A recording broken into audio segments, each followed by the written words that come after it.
Perjalanan Nur, Lini, dan kesatria pengawalnya menuju negeri tetangga awalnya berjalan lancar. Tapi di tengah jalan, mereka menemukan sebuah pemandangan yang janggal banget. Bayangkan, padang padi yang tadinya kuning dan subur, tiba-tiba membusuk dalam sekejap mata. Karena curiga, Lini langsung merapalkan skill pendeteksi tak kasat mata. Dan benar saja dong, di sana bersembunyi seekor naga hitam raksasa bersama seorang anak kecil. Parahnya lagi, naga tersebut kelihatan sudah sepenuhnya lepas kendali dan bersiap menyerang anak malang itu. Melihat itu, tanpa pikir panjang, Nur langsung melesat maju. Dia pasang badan, melindungi si anak, dan menangkis semua serangan brutal dari sang naga. Tapi buat kesatrianya Lini, aksi Nur ini murni tindakan bunuh diri. Kenapa? Karena monster di depan mereka itu bukan naga sembarangan, melainkan naga beracun yang sangat mematikan. Si kesatria pun buru-buru menahan Lini yang berniat maju membantu.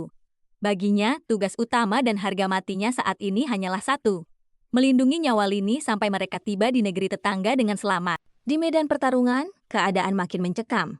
Nur terlihat mulai goyah dan tumbang saat naga itu menyemburkan kabut racun pekatnya lagi. Si kesatria cuma bisa menahan kabut racun dan menjauhkan Lini agar racunnya tidak terhirup.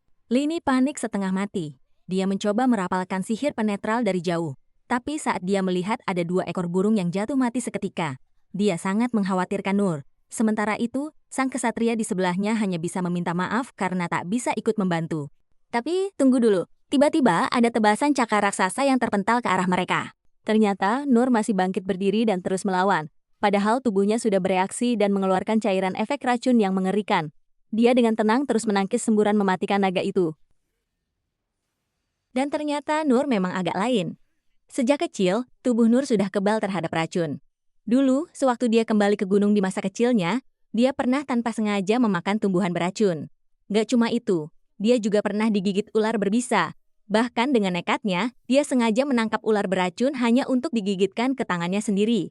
Anehnya, racun-racun itu tertahan dan sama sekali tidak menyebar di tubuhnya. Gara-gara kejadian itu, tebak apa yang terjadi? Dia malah menjadikan racun sebagai menu makanannya sehari-hari. Si naga tersebut mengamuk dan melancarkan serangan bertubi-tubi yang semuanya sukses ditepis oleh Nur. Hingga akhirnya, monster itu mengambil napas panjang, menyedot angin dalam-dalam sampai tenggorokannya membesar, siap menembakkan napas racun pamungkas. Tapi Nur bergerak jauh lebih cepat. Dengan sangat sigap, dia menahan dagu naga itu dengan sekuat tenaga. Mulut naga itu terkunci rapat dan tidak bisa terbuka. Dan bisa ditebak, serangan raksasa itu akhirnya meledak di dalam mulut si naga sendiri. Di kejauhan, Lini dan kesatrianya hanya bisa mematung, melongo speechless menyaksikan pemandangan gila di depan mata mereka.